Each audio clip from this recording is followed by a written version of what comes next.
আসসালামু আলাইকুম, সবাই কেমন আছেন? আলহামদুলিল্লাহ আমি ভালো আছি। চলে এসেছি আম্মার বাসার ছাদে। এই যে মাটি মিক্স করা হচ্ছে, সব গাছে দিব, আর এটার সাথে আবার জৈব সারও দিব। হ্যাঁ, কারণ এই যে এই গাছগুলোর নিচে দেখো কি অবস্থা হয়েছে, সব শিকড় বের হয়ে গেছে। এগুলোতে এখন মাটি দিয়ে দিব। আর এই যে লেবুটা পাড়ছি,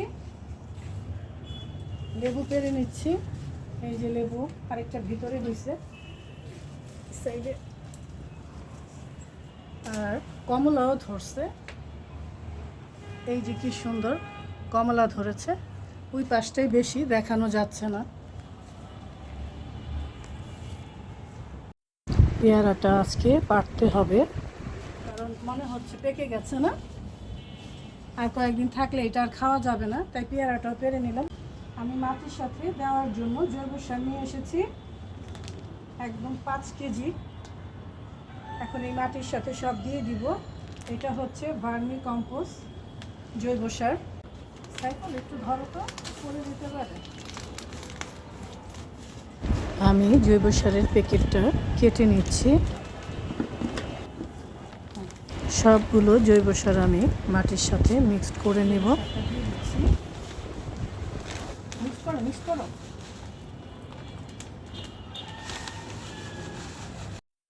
এখন জৈব সার আর মাটি দেওয়া হবে টবের মধ্যে, দিয়ে দাও। হ্যাঁ, সাইফুল আমাকে গাছ চর্চার কাজে হেল্প করে, একা একা তো আর করা যাবে না, এরকম সব গাছেই দিতে হবে। এই বড়ি গাছটা অনেক দিন ধরেই একটা ড্রামে হয়েছিল, আজকে উঠিয়ে লাগিয়ে দিলাম। আর এই আতা গাছটাও এই বালতির মধ্যে লাগিয়ে দিয়েছি, বড়ই গাছটাও লাগিয়ে দিলাম। এখন ছাদটা ক্লিন হচ্ছে, গাছগুলোতে পানি দিয়ে দিচ্ছি। দিয়ে দিচ্ছি পানি। অনেক কাজ করলাম, গাছ লাগালাম, বড়ই গাছ, আতা ফল গাছ, সব গাছে মাটি দিলাম। এখন চলে যাচ্ছি নিচে। এই তো চলে এসেছি আমার রান্নাঘরে, আলু দিয়ে মুরগি রান্না করব। মশলাটা কষিয়ে নিলাম, এখন আলু আর মুরগিটা একসাথে দিয়ে দিচ্ছি।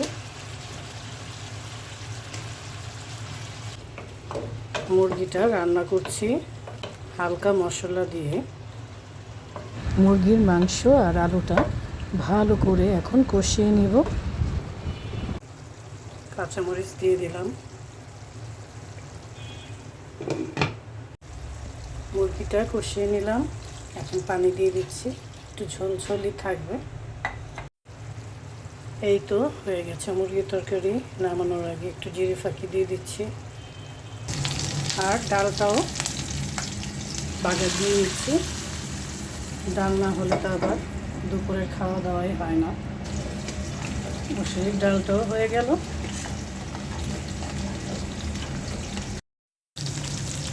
ট্যাংরা মাছটা ভেজে নিচ্ছি, কারণ ফ্রিজে ছিল, টাটকা আনলে আবার রান্না করে ফেললে কিছুই হতো না। তো ফ্রিজে রাখাগুলো আমি একটু ভেজে নেওয়ার চেষ্টা করি, যেন খেতে ভালো লাগে।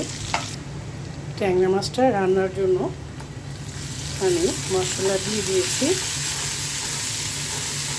মশলাটা একটু তেলে ভেজে নিচ্ছি।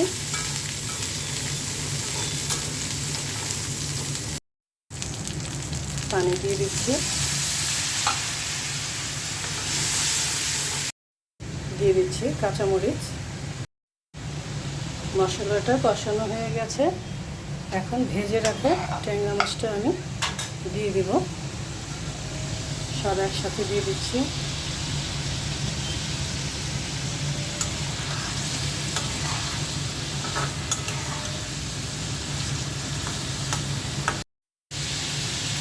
মাংসের সাথে একটা মাছ না হলে আবার হয় না। আপনাদের ভাই আবার মাছ পছন্দ করে, তাই শর্টকাটে ট্যাংরা মাছটা ফ্রিজ থেকে বের করে রান্না করে দিচ্ছি। আর ডাল তো আছেই, ঢেকে দিচ্ছি। দেখি মাছের তরকারির কি অবস্থা। এই তো হয়ে গেছে। এমনই একটু ঝোল ঝোল থাকবে, একদম বেশিও না আর একদম বেশি কমও না, যেন ভাতের সাথে ভালোভাবে খেতে পারে। সবাই ভালো থাকবেন, সুস্থ থাকবেন। আল্লাহ হাফেজ।